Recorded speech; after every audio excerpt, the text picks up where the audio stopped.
జూరాల ప్రాజెక్టుపై ప్రజలు ఎలాంటి భయాందోళనలు పెట్టుకోవద్దని మంత్రి ఉత్తమ్ కుమార్ రెడ్డి అన్నారు. జూరాల ప్రాజెక్టు రోప్ వేలు తెగిపోవడంపై ప్రభుత్వం స్పందించిందని చెప్పారు. ప్రాజెక్టు అధికారులతో సమావేశం నిర్వహించినట్లు మంత్రి ఉత్తమ్ తెలిపారు. మంత్రి వెల్కి శ్రీహరితో కలిసి ఉత్తమ్ కుమార్ రెడ్డి ప్రాజెక్టును సందర్శించారు. ఈ సందర్భంగా రోప్ వేలు తెగిన గేట్లను పరిశీలించారు. సిడబ్ల్యూసీ సూచనల మేరకు ప్రాజెక్టు స్థితిగతులపై అధికారులతో మాట్లాడారు. రోప్ వేల మరమ్మతులు ఎలా జరుగుతున్నాయని ఆరా తీశారు. జూరాల ప్రాజెక్టుపై వస్తున్న పుకార్లను నమ్మవద్దని, ప్రాజెక్టుకు ఎలాంటి ఆపద లేదని స్పష్టం చేశారు.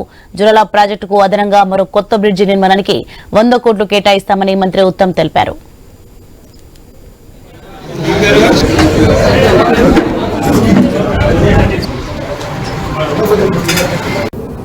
తెలంగాణ రాష్ట్రంలో 10 ఏళ్ల బీఆర్ఎస్ పరిపాలనలో ఇరిగేషన్ శాఖని భ్రష్టు పెట్టించిండ్రు. ఇరిగేషన్ ప్రాజెక్టులు కొత్తవి కట్టకపోగా పాత వాటిని నాశనం చేసే దాంట్లో వాళ్ళదే కీలక పాత్ర పోషించిండ్రు.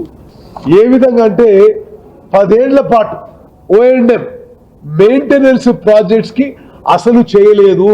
జూరాల గాని ఇంకోటి గాని ఈ రాష్ట్ర వ్యాప్తంగా ఉన్న పాత ప్రాజెక్టులన్నిటికీ 10 ఏళ్ల టీఆర్ఎస్ ప్రభుత్వంలో మినిమం మెయింటెనెన్స్ చేయలేదు.